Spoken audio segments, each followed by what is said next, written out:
My name is Ella Walker. I'm 20. This is 7 her coffee. Tidy the walk-in per office. I wear a gray uniform. No one remembers my full name. They just call me the nanny. This is my 3rd year working in this house. The 3rd year I've watched her and her husband eat breakfast at the dining table. That me is my best friend Rachel. She spent 3 years getting plastic surgery, copying my mannerisms and perfectly pretending to be me. That wears in the silk robe should have been mine. Mead sits in the seat that should have been the stand, calls my husband darling. No one knows the truth. 3 years ago, Rachel night wed drunk stole my wedding invitation, my entire identity. When I woke up, she was already on her way to church. I rushed to my parents stacked down the front my white robe dress. 3 months later, she woke up, lost her memory. He married her, mistaking her for me. As for me, I was hired as their nanny while they covered. She feeled her said, and just like me, you feel familiar. And I agreed. I had nowhere else to go. More than that, I needed to held my hand and swore he could recognize me even with his eyes closed. 3 years have passed and he hasn't noticed, or rather, he's never spared me a single glance, until this morning. I walked into the dining room carrying coffee, and Rachel sat beside him, smiling. Darling, what lovely weather it is today. I stood there pouring orange juice. When the glass was full, I stopped and stepped back into the corner. Then he lifted his head, his gaze fixed on me. The glance lasted only a split second, too brief for Rachel to notice. Yet I caught something stirring in his eyes, like something rising from the depths of dark water. The coffee's brewed extra strong. I need to breathe. You didn't make her brew it. You handed it to me. You were the one who made it. I won't be back for dinner tonight. Placing his napping and table, he passed by me on his way to the door and paused for a moment. You still make coffee just like you used to, strong. It was barely a whisper, soft coffee as strong as you always hid. My hand holding the coffee pot froze. He stood rude as spite as the spout dropped by drop onto the white countertop. All I could hear echoing in my ears were those words, just like before. That afternoon, I wiped down the kitchen counter from the ceiling, yet I couldn't bring myself to words scrubber. You still brew coffee as strong and as you always did, he said. He mentioned the past. I was bent over mopping the floor when Rachel walked in. She grabbed a bottle of water from the shelf, twisted off cap, took a sip, then glanced down at me. What did he say to you before he left this morning? He didn't utter a single word to me, but I clearly saw him pause for a second. He was staring at the car outside the window. Ella, you ought to remember where we stand now. You're the nanny, and I'm my husband. Not my exchanging private purse with the help. Do you understand? Her face bore a 90% resemblance of mine, but our eyes were different. Mine were slate blue-gray, shelled Worcester gray, the colored contact irises. He didn't say a single word to me. There's a dinner party tonight. Help me get that dark green gownie and bring it to the master bedroom before 7. She left. I stayed on my knees, mopping the floor. Beneath me lay a white tile reflecting my own face. I stared at that reflection for a long time. For 3 years I've straightened my hair, I've clunky glasses, I'd blurred every distinct trace of who I once was. I didn't tell her that this morning I'd caught Lucas's gaze. It wasn't the way you look at a nanny, it was the look you reserve for someone you know deeply. Before the dinner party began, Watkins was it holding the dark green gown in my arms. Rachel was standing in front of the mirror finishing her final preparations. How do I look in this? Does it suit me? You look absolutely stunning in it. You've worn this dress before too. I froze for a moment. Was mine. My mother gave it to me the year I got engaged. I thought was lost, but she'd kept it all along. She's wearing my wedding dress, living my life and with my fiancé. Now even my clothes belong to her. You don't mind, do you? After all, you don't need them anymore, right? I rested my hands at my sides, my nails digging into my palms. Then I heard footsteps down the hallway. Lucas dressed in a black suit with a dark tie. His gaze swept over Rachel and settled briefly on my hands holding the gown, only for a split second before he looked away. Darling, are you ready? I'm all ready, darling. He glanced down at her, his gaze polite yet cold, the way one would look at a mere colleague. Then they left. I stood rooted to spot, still clutching the hanger holding the gown. Now someone else stands in that room, and her husband just saw me. He paused for a second, yet he didn't call out to me. But that 1 second he lingered at the door was a no, he hadn't failed to recognize me. He was merely waiting for right moment to act. It was already 11 o'clock. I sat on the edge, 2 red indenteds left behind my ears from the frames. I stared at glass in no maid's form, no low ponytail, slate blue eyes, a tiny murmur on my cheek. She is merely a copy while I am the original, yet the original lives in the scraping by working as a nanny for others. My phone screen lit up, a text from an unfamiliar, unsaid number. I stared at number for the start of fekentones, nervre to wikudukas. Slept terribly that night. Moonlight streamed through the window, casting a pale white patch across the floor. Mind raced. If he'd recognized me all along, why hadn't he stayed here for 3 years near for 3s? Why send this message only today? At 6:45 then, the next morning. The door to these put my glasses, a thin stripping light towed through the crack. I pushed the door open. The sky outside was slate blue, the early morning light tracing his figure into a dark silhouette. Fixed his gaze on me. This look was nothing like the cold, polite glance gave grave Rachel. You still coffee just as strong as you used to. When you wore the grey maid your shoe forms you've got used to flat soles. You wipe plates starting with the underside just like your mother taught you. You bite the inside of you when you're nervous and you're doing it right now. How did you figure out it was me? Because you're not her. You're Ella, my fiancée, the one I waited for. A woman came back 3 months later, yet she was not you. On her first day back she claimed to have amnesia. I remember every little thing, except where you'd gone. I leaned, being distanced the panel, my knees strained struts of a shirt. He waited for me to speak. I slipped a note into your suit pocket to Tella. The next day, I watched you tear that note up in your study and toss the piece in the trash. I read that note, but she'd planted cameras in my study and was watching my every move back then. If I'd kept that slip of hair you would have vanished very night. I had no choice but to tear it up. I read that note, but she'd been spying on my study. She'd hidden cameras there. If I'd kept that note you would have vanished that very night. What about the 3rd year? The next year there was a cufflink in the pocket of your uniform gold. We'd fallen off but I'd put it there. I slid the note. I only found the cufflink. You never came. She took the note and read it. I never saw the note. I only found the cufflink. After that she removed all the cameras in my study knowing I'd found out about her surveillance. I didn't do anything the 3rd year. I'd noticed when you wipe glass in the kitchen you'd smile at your reflection, and when you smile the left side of your mouth lifts first. Hers lift evenly on both sides. You never smile in front of her but you do when no one's around. I've watched you smile for 3 years. I've wondered how much longer you'd make me wait.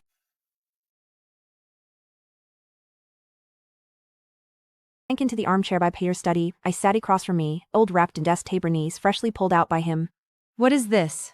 All the evidence I've gathered over these 3 years. Spread the photos out one by one. The first one's Rachel outside a plastic surgery clinic. The second was a pamperer posing with a 3 The third photo captured her dining with her hands rested flat on the table, fingers always tightly pressed together. Fourth was a surveillance still in the study 3 months showing her rummaging through his drawers. A fingerprint at DNA sample 3 at Stito. I've bespent 3 years if I have any in the front rate. Did you ever hate me? Of course I did hate you. I hated you the first year for marrying her. I hated you when you watched me scrub the floor, didn't call me over. By the 3rd year the hatred slowly faded away. The first year I told if it was just a job, but I couldn't year. The 3rd year. Smenebu. I've waited. For 3 whole years. I get it now. Steps echoed from the hallway outside the door. I shot to my feet and stepped back beside the bookcase. What are you two doing?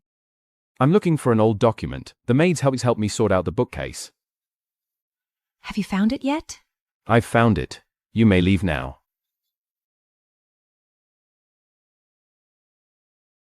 Back in the maid's room, saw the door and unfolded the note. As to one thing's due, put the ring on. I glanced down at my bare fingers, empty. 3 years had passed. Where was my engagement ring? I spent the years through taking it off while on the run, sewn it into vary the lining of an old coat.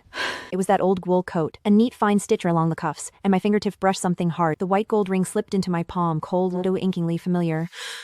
At 10 to 9 the morning the marble steps by the main gate in my old grey wool pocket. A black sedan pulled up at the entrance. Ella Walker. I'm Margaret, chief attorney for the Sterling family. Mr. Lucas sent me to handle this matter. What matter are we handling? To verify your identity, then dissolve the current marriage registration.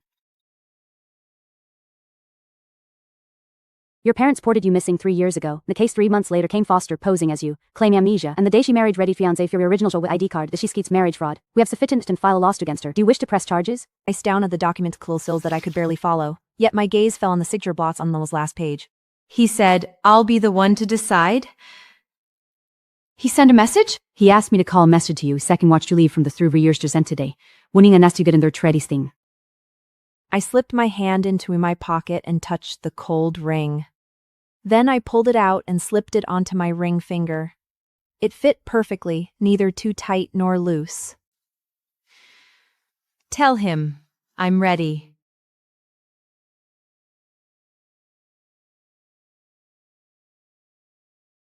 Why aren't you in the kitchen at this hour? What are you doing in the living room? Spotted the ring finger and her sheen harrowed sharp well. 3 buried tore off my hand and tossed it down my drain. Where did you get it? You threw it down the drain 3 years ago, but that drain has a U-trap.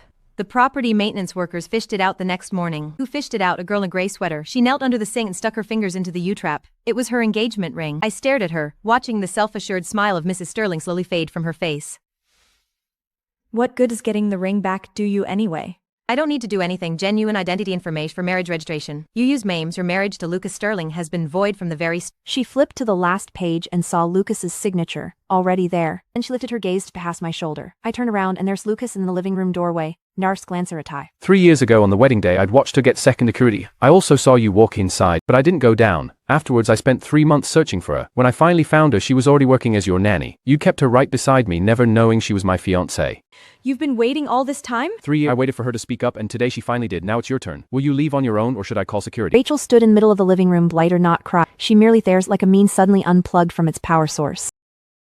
When did you find out? I knew it from day one. The very first day you stepped into nothing like Ella's, you wore her wedding dress, copied her hairstyle and put on her lips, but you didn't have that little habit of hers, the tiny shoulder twitch she makes when she walks. I couldn't put a name to it back then, but I knew it wasn't her. There were 300 people at the wedding. My foot up there and said she was fiancée. Everything would have fallen apart, everyone, including Ella's parents. She would have been dragged into a huge scandal just because of one sentence from me. So I staged the whole lie about the bride getting into a car crash and losing her memory, taking my time to dig up the truth bit by bit.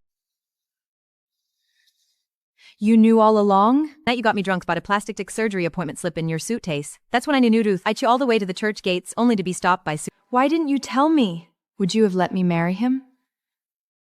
Do you know Ella? I've been to 3 whole years. Every morning I get up 3 hours early to do makeup, practice memorize racial diaries. I know what you love to eat, what brand of shampoo you use, and which books you like to read before bed. I know you better than he does. Then why couldn't you just be yourself? Because no one would like who I really am. Silence fell over the living room, outside the window, and glanced down at the ring on my finger. You put it back on. It was mine all along. I know this ring belongs to you. That voluntary marriage grace agreement and we'll keep this whole thing quiet. 3 years is the minimum. If you refuse to sign, we'll take legal action. You cadenti fraudentida marriage, and illegally occupied another is the minimum. Rachel sat down at the agreement. Her fingers then trembled when they touched the paper. She picked up the pen, signed her name on the first page. You've won. Your ring. You are now safe for your 3 fiancé. All you did is struggle slim that ring and you came out on top. All remaining legal procedure will be finalized within a week. Mr. Sterling, your matters will revert to single. Miss Walker, you may file for marriage registration again at any time. She was gone. Suddenly Lucas threw the floor-to-ceiling windows, gilding the buttons on his shirt. 3 whole years. He stared at me without moving, and I stood perfectly still too. You left me alone in this house for 3 nights, read the newspaper at the dining table each morning. Not a single time did you ever speak my name. Because I was afraid. What were you afraid of? I feared after 3 years living as a stand hate me. I feared once you stepped out that door you'd never wait until you chose to come me on your own. He walked or stopped right in front of me. I lifted my head to meet it, his gaze, and he gazed, his eyes locked steadily on mine. I came to you on my own today. You're wearing the ring. Yes, I'm wearing it. You said 3 years ago that if you ever regretted it, you'd put the ring back on. And here it is, back on your finger. I've never regretted it. I was just waiting for the right moment. What moment? Waiting for the day you'd be willing to say my name. My name. After 3 long years I from his lips, not the nanny, not just a cold you, just Ella. My dear Lucas. Night I'd go back to the Nary's quarters. He led me up to his old floor to suite the far invaded 3 years prior. I froze the moment the door swung on Hebiden, the Bermudas dark grey walcher pale fatsherd. That armchair was the exact one I used to sit in at his apartment, the mark I'd accidentally made when I was opening a parkle years ago. You moved it here? I've had it moved here for 3 years. Right the day after you left, I'd people bring it over. Every morning I sit here drinking coffee pretending you're still in that apartment across the way. You've been putting that clumsy act for 3 whole years. I was just pretending to be the version of myself that existed when you were around. Spent the night in that bedroom that night. The pillows carried the familiar innocent laundrant. I lay there, gazing out at Manhattan's night skyline. I didn't even realize when I drifted off to sleep. Morning light up spilled across slate blue wallpaper. The first time felt like home. Because he was there, he sat in that old armchair by the window, book spread across his knees, but his eyes were on me, not the page. You're awake, my love? You've been sitting here all night? I went back to the studies, then came here at dawn. Why did you come so early? I wanted to see the way you look when you wake up. Back in the apartment, you'd always rub your eyes first thing every morning. Lay in bed and rubbed my eyes. I still do it. It's just a habit I can't break. It's such a lovely little habit. What would you like for breakfast? Your fried eggs. You used to say my fried eggs were delicious. I'd still say they taste amazing now. 3 days after Rail left, her luggage was hauled away. Standing in the hallway watching movers roll of the crates onto trollier, I spotted some worn. It was the small box where I kept my mother's belongings. I stepped open it and picked it mother, and a letters written tap she'd reinstate. I stood in the hallway and unsealed the letter. My mother's handwriting was messy yet warm. My darling girl, today you're marrying this man. I know you even with my eyes shut. If the day ever claims he doesn't recognize you, show him this ring. It will bring everything back to him. I stood in the empty hallway clutching the letter in my hand. Sunlight streamed through the window at the far end, spilling across the paper. This was written by your mother. I turned my head. He stood a few steps away, dressed in a white shirt, 2 cups of coffee in his hands. How did you know that? Because your mother's handwriting slants to one side. You write just like her. He walked over and handed me one of the coffees. 85 degrees, strong brew. You've read this letter? No, but I saw you crying. Tears don't count as reading it. I took the coffee and took a sip. His eyes fell on my hands. You're wearing the ring. I told you, it was always mine. What did your mother write in the letter? She said that if one day you claim you don't recognize me, I should show you this ring and you'll remember everything. I've never forgotten. I've waited 3 years just to tell you this. That afternoon, he took me to the headquarters of Sterling Group. The receptionist glanced up at me. I was wearing an old gray sweater, jeans, and flat here in formal business suits. This is Ella Sterling. She'll be coming here from now on. Let her go straight in without checking. The receptionist shifted from confusion to shock. After we walked away, I heard her murmur to the colleague beside her, "Isn't she the one?" I didn't catch the rest of her words. We were alone in the elevator. He stared at the screen as the numbers ticked up. It's been a long time since you were last here. Yeah, 3 years. Do you still remember the way around here? I don't. You lead the way. He looked at me. The elevator reached the top floor and the door slid open. His office stood at the end of the corridor. I'd spent hours in that office 3 years ago, sorting documents for him, making his coffee, and sitting by the window reading while he attended meetings. There was still a faded little ornament hanging on the doorknob of that office, a lopsided ceramic cat I'd bought at a Christmas market years ago. I stood by the door staring at the ornlock door. His hand brushed against it, making the ceramic cat sway gently. Why did you still keep it? After you left 3 years ago, I went to the apartment to pack up your things. It was hanging on your keychain. I took it off and put it here so I'd see it every time I opened the door. You see this ugly little cat every single time you open the door? It's not ugly. It's something you bought. It's really ugly. I know my taste is questionable, but you have to trust me on this. Nothing you buy could ever be ugly.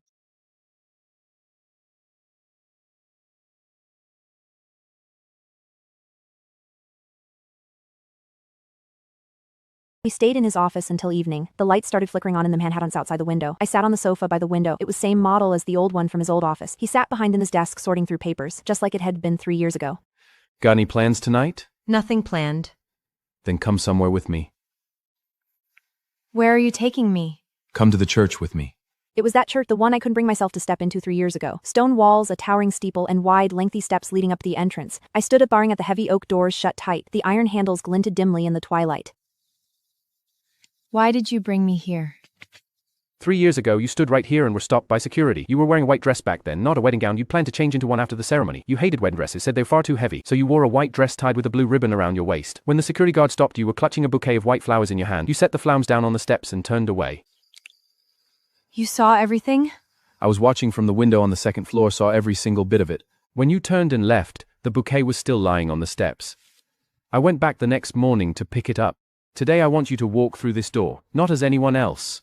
Just you, Ella Sterling. He pushed open the heavy oak door. The hinges creaked low, and dim light spilled out from inside, falling across. I stood in the doorway. The threshold I couldn't cross 3 years ago now stood wide open before me. I took a step forward and set foot on the stone floor inside the church. He walked right behind me. I heard the door close gently behind us, soft and unhurrying, as if it had finally slid into place. The church interior was smaller than I'd pictured, and I tree throat. Mirlipu stone chapel. Directly in front stood the altar, a plain white-surfaced an aisle as devoid of walk any to stand beside me. Can't recall a single detail from that wedding 3 years. Now you're here inside. Okay, I won't forget this. He turned to face him. Somehow a ring had appeared in his hand, not the platinum gold one etched with tiny words I couldn't make out. I've wanted to give you this 3 years ago. And I'm giving it to you today. He lifted my hand. His fingers were steady, a stark contrast to my trembling ones. He slid the gold ring to my ring finger, nestling it beside the platinum band. What is this? It's my mother's wedding ring. She said to put it on the one you truly love. I had it ready the day you said 3 years ago, yet I never got the chance to give it to you. I'm making up for it today. The chapel trilent hummed, drifting over from the street outside. I stared down at the gold, which was already warming against my skin. You've in the study, you slutty bear to let me lie in a bed meant for someone else. You kept this ready for all that, tucked away in a desk drawer of the study. Today you brought me through this door to finish the ritual left unpaid 3 years ago. You still owe me one more thing. What do I owe you? The vows you were meant to say at the altar. 3 years ago you only got to utter one line. I could recognize you even with my eyes closed. I don't need to see your face. Just the sound of your breath, and I know it's you. I remember every little thing about you too. You step heavier on your right foot when you walk, and you always warm the mug first before pouring coffee. It took me a whole year to notice how you always rinse the mug with hot water first. That little habit is yours and yours alone. I'd know you blindfold, no doubt about it. He stared down at me. His lips moved without a sound, yet I knew exactly what he was whispering. The words hung unspoken between us. You're home.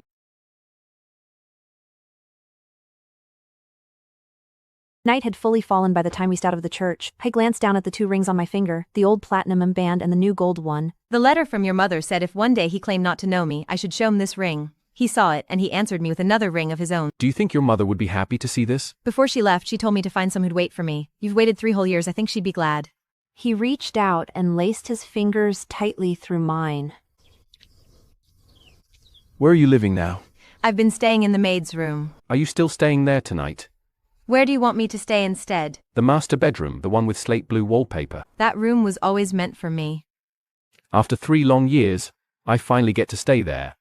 We walked along the path outside the church sides, their fresh leaves pale green beneath the streetlights. He walked at my right, slow, steady, softened the wave his right foot with every step. He knew I'd noticed every little detail. He lightened his right foot as he walked, hiding that old habit right in front of me. You're stepping lighter on your right foot now. You said you'd watch your steps. I don't want you to hide your flaws for me. Stepping heavier on your right foot isn't a flaw at all. It's like your unique fingerprint. I'd recognize it anywhere.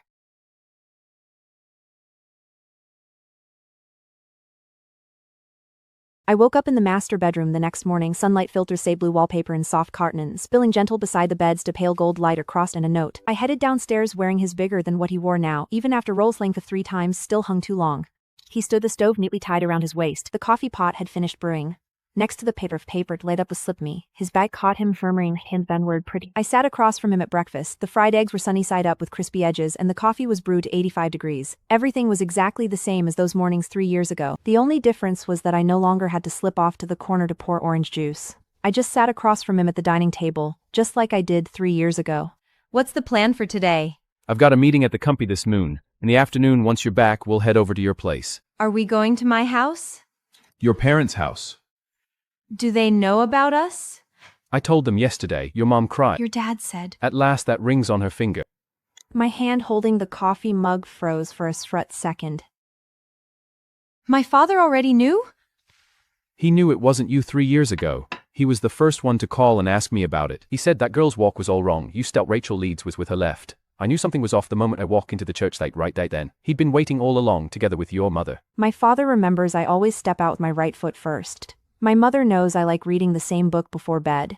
Lucas even remembers the exact temperature I prefer for my coffee. 3 years, 3 people, scattered apart waiting for me each in their own quiet way. All the while, I'd spent 3 years never once realizing so many were out searching for me.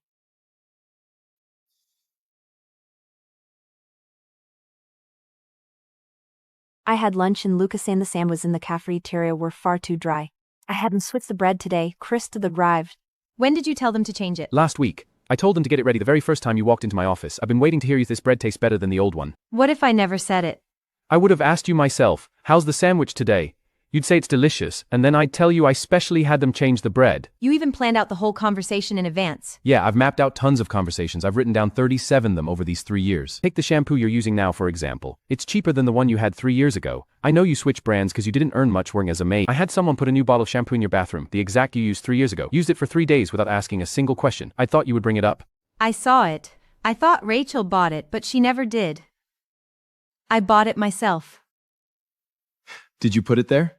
I did, but you thought you'd bought it with your own money, so you never asked. I've track of 37 little details about you. Only 3 things as your shall be. Then you were thin were 3 years to be because you don't have to pretend to be anyone else now. I only remember 4 things about your right foot lands heavier, you twist your ring, and now you pause, think before speaking. You've changed, Dan. You didn't hesitate just now when you talked because you no longer have to deliberate over every word.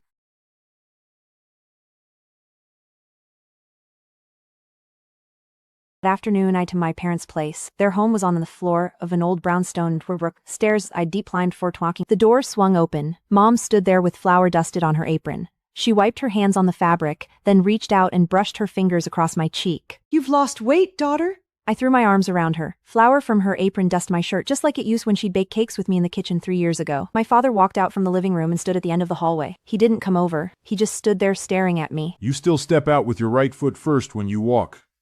You remembered. I've remembered it for 27 years. That afternoon, the three of us sat in the living room. The cookies were fresh. Your dad would stand the ends of that church every week for the past 3 years. He said, "What if you came back?" Why would he stand there? She left a bouquet of flowers there 3 years ago. The flowers are long gone, but the steps remain. I waited, hoping she'd come to leave another bunch. I sank into the sofa. It was upholstered in fabric with loose springs slightly under my weight. Everything looked exactly the same as the day I left 3 years ago. I'm the only one who's changed. I went from a bride to a housemaid and then found my way back to myself again. Mom, I'm back. We knew. We've known all along.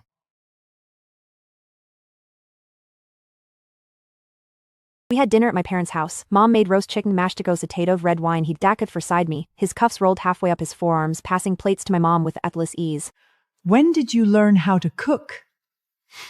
I just learned recently. You spent 3 years learning to cook just to come to my house and pass plates tonight. 3 years was more than just learning to pass plates. I also learned how to wait for someone. Dad fell silent for a moment, then he raised his wine glass. Lucas lifted his glass as well, and the 2 cups clinged softly above the table. The sound was still clear in the quiet dining room. We left at 9 in the evening. Mom stood at the door and pressed a bag into my hands. Inside was a blue ribbon, identical to the one I'd tie-dyed around my dress 3 years before. I didn't tell her the dress was long gone. What I needed a dress, but someone who remembered what color the ribbon on it had been. On the drive home, Manhattan's lights passed the window like a river. I leaned against the car window, 2 rings resting by side on my fingers. He drove in silence. Your mom's roast chicken tastes better than yours. My mom's roast chicken is better than mine, but my fried eggs be yours. You really do make better fried eggs than me. You flip them 1 extra time so the edges get crispy. You even know how many times I flipped the eggs? I've been watching you for 3 years. I'd watch you making breakfast back at the apartment. Same kitchen, same pan, same little gestures I've watched for so long. You can make them for me every day from now on.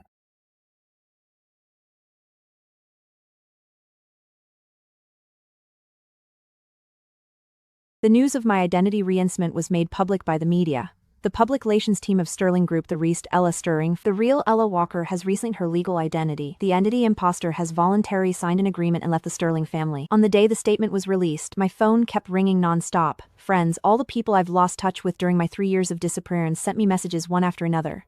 I sent them a short reply. I'm fine. Everything's okay.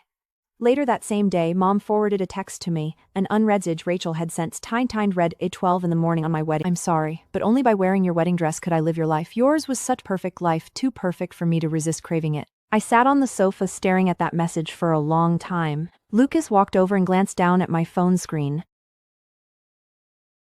She apologized to you? She said she was sorry. She also said she couldn't help it. Have you forgiven her? I don't forgive her, but I don't hate her either. I just feel nothing at all for her anymore. So that means you've let it all go. Maybe so.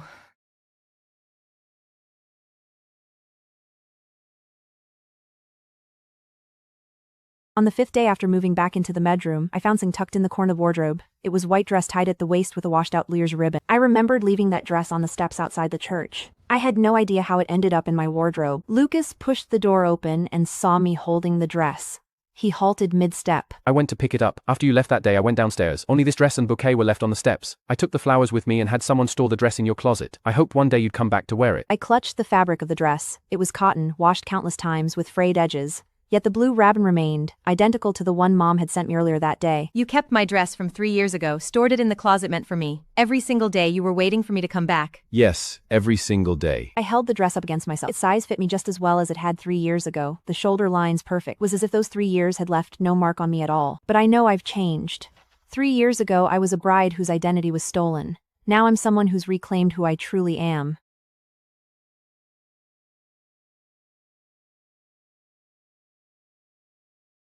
A week later, I did something. I held a wedding ceremony all over again. Not for anyone else, but purely for myself. I chose small stone church as the venue. I wore that old white dress tied with the new blue ribbon Mom gave me. There were only 30 guests in total. My parents, Lucas's family, 2 of his and 1 college roommate of mine. Lucas stood waiting for me at the altar. Instead of a black, he wore gray, the same shade he'd worn our engagement day 3 years prior. As I walked down the aisle, the stone floor was streaked with varying shades of blue and red light filtering through the stained glass windows. Then I stood before him. You're wearing this dress again. I told you I would. It's 3 years late. I'm not the bouquet left abandoned on the steps. I'm the one who came back the next day to pick it up. You are. You've always been the one who came back for the flowers. When the ring slipped onto my fingers, my hands didn't tremble. This time, both bands rested on my hand at once. The platinum one was engraved, "I'd know you even with my eyes closed," and the blue rabbit glimmered faintly beneath the stained glass light of the church. We headed home night after the wedding. There were no parties or guests left, only him and me sitting on the living room rug with a potted green ivy before us. I reached out and touched one of its leaves. It had grown far larger than it was 3 years ago, its vines trailing down and winding halfway around the flower pot. You've taken such good care of it. It barely needs tending. It drinks water, soaks up sunlight, and grows just like people do. I sat on the rug leaning against the leg of the sofa, and he settled right beside me, our shoulders pressed together. Manhattan's light streamed through the floor-to-ceiling windows, casting our shadows across the floor. Do you regret these 3 years? I regret not telling you everything sooner. That's not regret. It was just bad timing. Then do you have any regrets? I regret not jumping out the window 3 years ago. I stood at the second floor window back then and watched you turn and leave. I'd wanted to jump, but I knew it would only make things harder for you. So I had to wait. You waited 3 whole years. And at last I've waited long enough. He reached out, his fingers brushing lightly over the pulse on my wrist. Beneath his touch beat a steady, sure, unwavering warmth. I got a new ID badge at Sterling International. It read, "Yuli Ella Special Advisor. Lucas Mu, you can whatever you want." 3 years ago, I worked as a market analyst at his company. He dug out my old personal file back then. Position, salary, and original workspace had all been kept untouched. Your old workspace is still empty. Why is it empty? No one dares take it. It's your spot. Anyone who sits there is chased away by me. On my first day back at work, I walked into the office. The receptionist was new, yet all the veteran staff were still there. People in the hallway paused and stared at me. As I passed the pantry, I overheard someone whisper, "That's really her." Is it really you? It's really me. 3 years later, you're back. I walked over to my old workstation. A new pot of green trees sat on the desk, a little smaller than the one in the living room. Tucked under the flower pot was in handwriting was his. I sat down and turned on the computer. Another note was stuck to the monitor. The password been changed. It's still your birthday. I logged into the computer with my old password. The wallpaper was same grass in Central Park, a sandwich held up in his man on his shoulder. In the picture, my smile at the left corner left my mouth first. I stared at the photo for a long moment.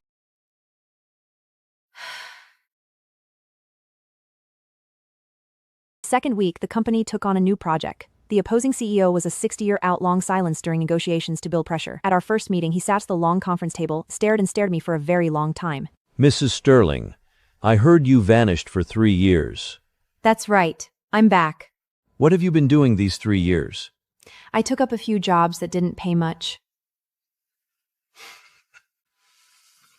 You speak just like your husband. He's the one who taught me. Negotiations stalled in the 4th round. He insisted on a revenue split clause that would work against us. I said, "No way." He replied, "This is our bottom line." I closed my folder and said, "Then I'll get you a cup of coffee." I stood up and walked out of the meeting room. Lucas was leaning against the wall in the hallway waiting for me, holding 2 cups of coffee. He did it on purpose. I know he did it on purpose. He's testing my bottom line. I already know that. Have you made up your mind? I figured it out. His bottom line is a bluff. I walked back into the conference room and set the coffee down in front of Vincent. It's 85 degrees with cinnamon added. You mentioned you prefer this temperature after the first round of meetings talking to your assistant. I overheard you when I passed by the hallway. You always tell your assistant what you want yet pretend you don't need it during negotiations. Mrs. Sterling, just like your husband, no one's paying attention. I only listen based on what the other person sure says. The contract was signed that day, and the revenue split clause was revised to a ratio satisfactory to both sides. If you hadn't disappeared 3 years ago, we might have partnered long before now. I hadn't learned how to brew coffee at 85 degrees 3 years ago.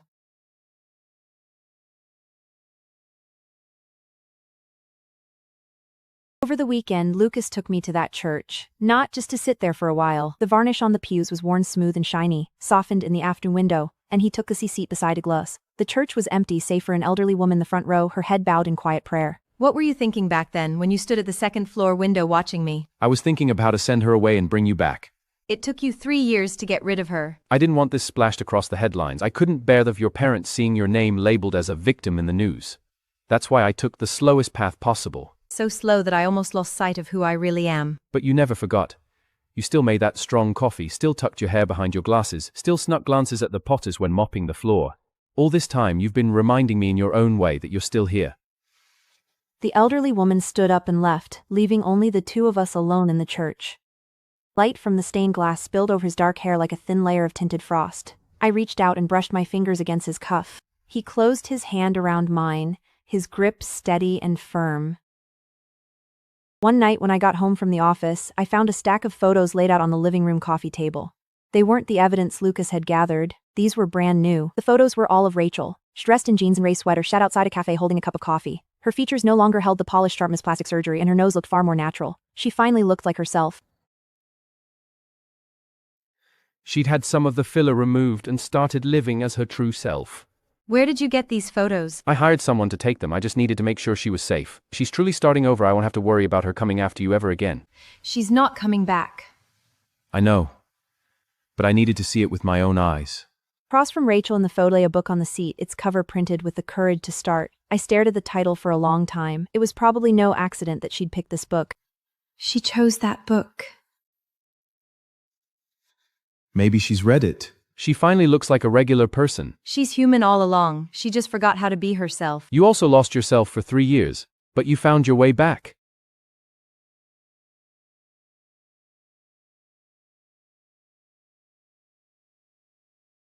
I've started a routine. Every Wednesday noon, I head to that and sit there for 15 minutes. I don't pray, I just sit quietly. I take the same seat I had the first time I walked in, the fourth pew by the window. Afternoon sunlight filters through the stained glass, scattering tiny flakes of color across the windowsill. I never told Lucas I'd go there. But one week, he showed up. He pushed open the church door and walked straight over to sit beside me. How did you know I'd be here today? You vanish for 15 minutes every Wednesday noon. You did the same back at the apartment too. You once said you needed a kind of quiet routine. This church is your new penthouse hideaway. I leaned back against the pew. You're right, I need this quiet routine. My life had rhythm at all for those 3 years, nothing but mopping floors and waiting for dinner. Now I need a place to remind me I'm no longer that woman scrubbing floors. You're the one who wears 2 rings. Even someone with 2 rings needs 15 minutes of quiet. I sat in the church for 20 minutes that day, and he stayed beside me without saying a word. As the church tower bell struck 1 o'clock sharp, we stood up at the exact same time. We hadn't planned it beforehand, yet our movements were perfectly in sync. Your routine has become mine too. You caught it from me? Isn't that lovely?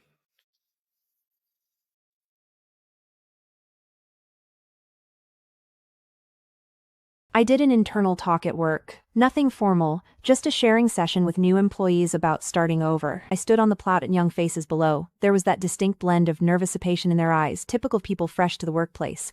I vanished for 3 years. It wasn't an accident. Someone stole my identity. It took me 3 years to find myself again. If any of you feel stuck in your work or life right now, that barrier may not have been put there by someone else. Chances lie you've simply gotten who you truly are. Find the K you used to love doing that has nothing to do with making money. Dedicate 50 minutes every week. Those 50 minutes will remind you of who you are. I finished speaking.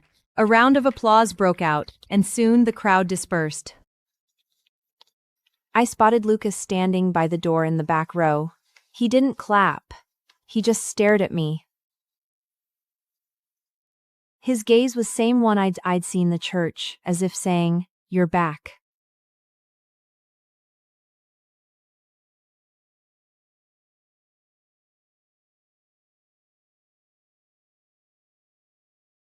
Received a letter from Rachel. Not an email, the postmark was from the West Coast. It was plain written a little, was she used to write neatly but now looked awkward and unpracticed. Ella, I don't know if this letter will ever reach you. If it does, you'll probably want to throw it away. Still, I had to write it. Some of the comic fillers mirrored in my face, slowly reverting back, staring back at me. I am becoming myself. I'm living in a start. Curry cone a start 3 times. Second didn't shed a single tear. I didn't cry the second time, but I broke down on the third read. I finally started living me, yet I truly shooting as myself. I folded the letter neatly and put it back into the envelope. What did it say? Take a look. He handed the letter back to me after he finished reading it. What do you think? She's learning to be herself. Are you still angry? No. I spent 3 years not knowing how to be myself either. She's only just starting. But I won't write back. Where are you going to keep that letter? In the kitchen drawer, along with property bills, birth certificates, and our marriage license, because this letter's a part of our family too.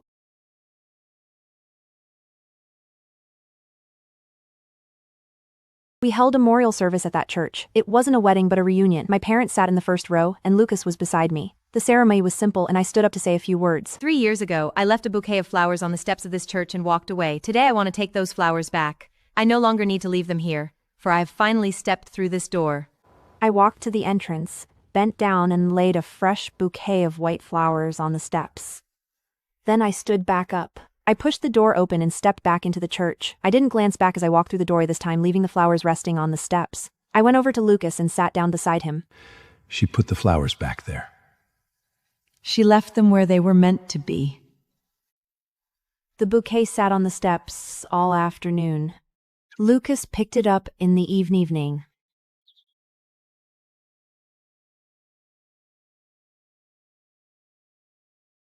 I'll come here every year to leave a fresh K till the day I no longer need to.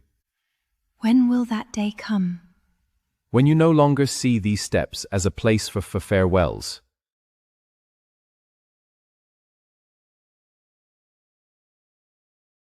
When that day came, I made another decision. I reverted to my original name, Ella Sterling. Not Ella Walker, not the nanny, not the missing bride, just Ella Sterling. The day I completed the named formalities, I stood outside the lawyer's office, turning my new ID card round and round in my hands. It was truly mine. My smile was effortless, with the left corner of my mouth tugging up just a little first.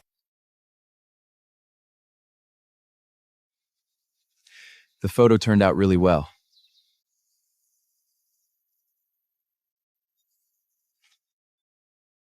I no longer need to hide away.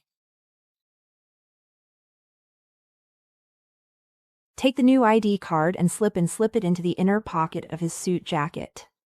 Why are you keeping my ID card? Nothing special. I just want to carry new name with me.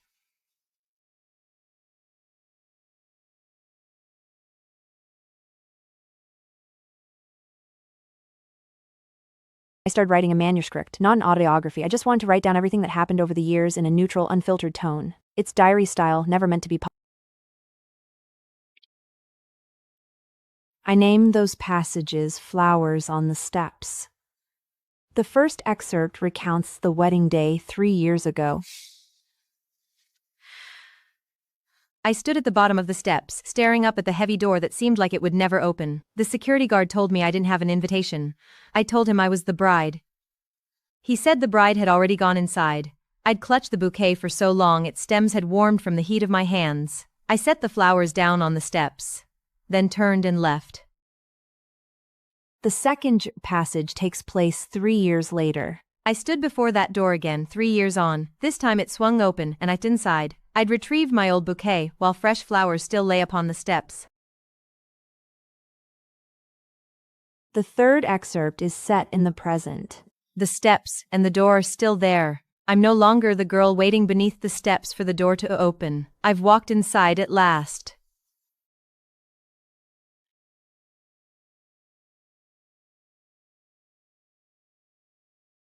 I put the manuscript in the desk drawer, unlocked.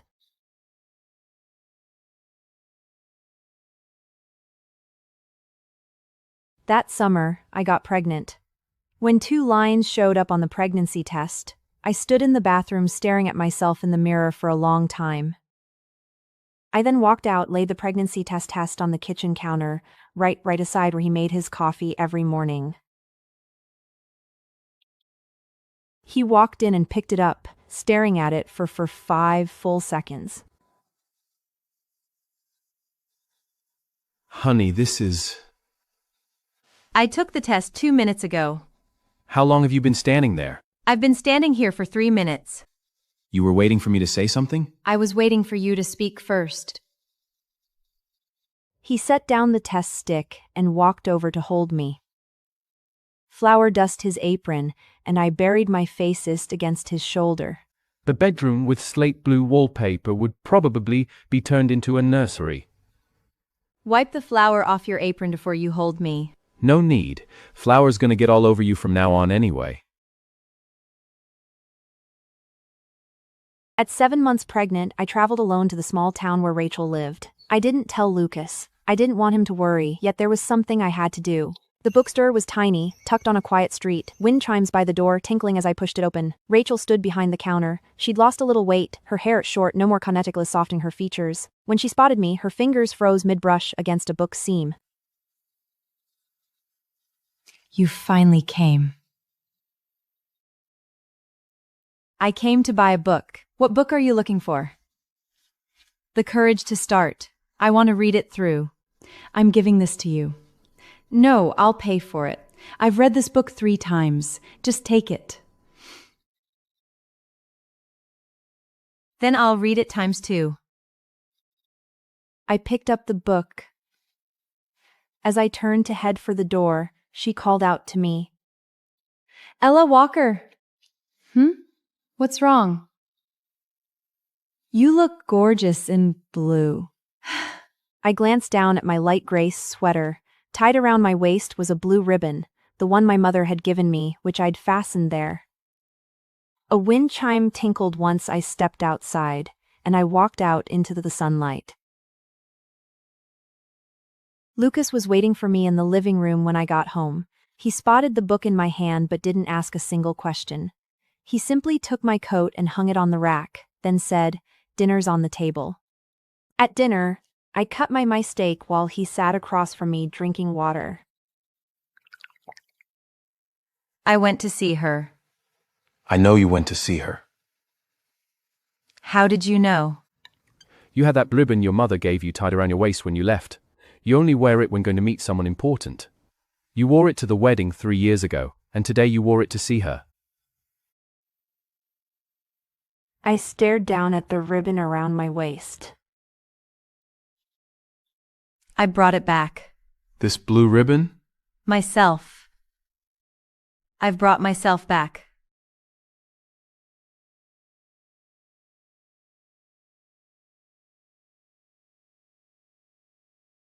I laughed when I heard those words in the delivery room. He'd put a disposal gown over his apron, still clutching the note I'd written back when I was pregnant. On the dusk of the day Claire was born, I held her in the bedroom with state blue wallpaper.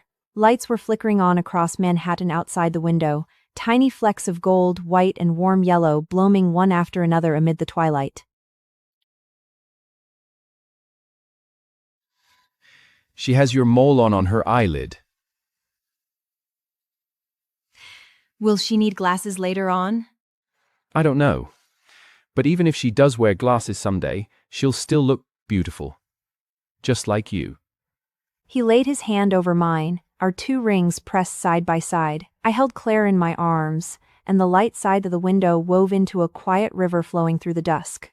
When Claire was 6 months old, we took her to church. It wasn't for any ceremony, we just wanted to show her the doorway, the stained glass windows, and the pews. Lucas held her in the aisle, guiding gaze toward the light filtering through the panes. She's far too little to understand any of it yet. It doesn't matter, as long as she remembers the hues of the light. That bouquet I left on the steps. Lucas dried the flowers, put them in a glass bottle, and set it on the windowsill inside the church. He goes there once a week to water it. I know dried flowers don't need any water, but he just says it's a habit.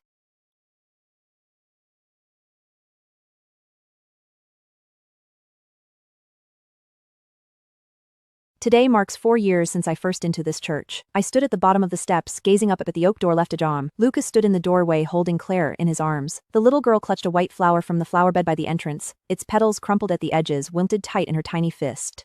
I walked up the steps. 3 years ago I left a bouquet right on this very step and turned away. Now I stood in on the same spot, the door wide open, with someone waiting for me inside. Will you come in?